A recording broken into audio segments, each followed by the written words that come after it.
హైదరాబాద్కు చెందిన ఓ విద్యార్థి విదేశాల్లో అదృశ్యమై 45 రోజులు గడుస్తున్న ఆచూకీ తెలియకపోవడంతో తల్లిదండ్రులు కన్నీటి పర్యంతమవుతున్నారు. వనస్థలిపురంలోని వైదేహి నగర్కు చెందిన మనదీప్ రెడ్డి ఉన్నత చదువుల కోసం ఫిన్లాండ్ వెళ్లాడు. లాతీలో ఎల్యూటీ యూనివర్సిటీలో బీటెక్ మొదటి సంవత్సరం చదువుతున్నాడు. మే 4న తల్లిదండ్రులతో మాట్లాడిన మనదీప్ మే 5వ తేదీ నుంచి ఫోన్కు స్పందించకపోవడంతో కుటుంబ సభ్యుల్లో ఆందోళన మొదలైంది. ఫిన్లాండ్లోని స్నేహితులు తెలిసిన వారిని రూమ్కు కాలేజీకి పంపించినా ఎలాంటి సమాచారం లభించలేదు. దీంతో ఫిన్లాండ్లో మిస్సింగ్ కేసు నమోదు చేశారు. అయినప్పటికీ ఇప్పటి వరకు మనదీప్ ఆచూకీ తెలియలేదు.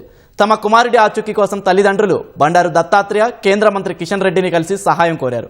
45 రోజులు గడుస్తున్న ఫిన్లాండ్ అధికారులు, కేంద్ర రాష్ట్ర ప్రభుత్వాల నుంచి ఎలాంటి సమాచారం రాకపోవడంతో కుటుంబ సభ్యులు తీవ్ర ఆవేదన వ్యక్తం చేస్తున్నారు. కేంద్ర రాష్ట్ర ప్రభుత్వాలు చొరవ తీసుకొని మనదీప్ని క్షేమంగా ఇంటికి తీసుకురావాలని తల్లిదండ్రులు వేడుకుంటున్నారు.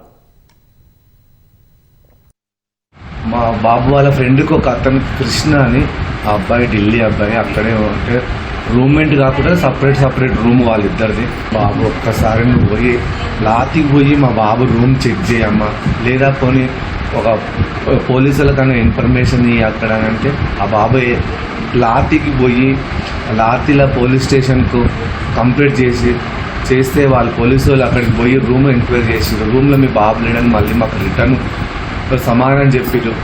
నెక్స్ట్ డే మళ్ళీ అదే బాబుతోటి కృష్ణతోటి మళ్ళీ మిస్సింగ్ కేసు పెట్టించినాం లాతిలా. 45 రోజుల నుంచి చూసి హైకోర్టులో పిటిషన్ వేసినాం. మొన్న బుధవారం నాడు పిటిషన్ బెంచ్కి వచ్చింది.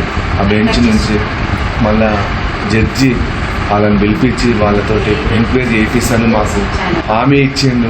దయచేసి కేంద్రానికి, రాష్ట్రానికి చెప్పేది ఏమనగా మా బాబు ఎక్కడున్నా ఎంక్వైరీ చేసి మా బాబు ఇండియాకి పంపేయమని, మా ఇంటికి తెచ్చేయమని కోరుకున్నాం.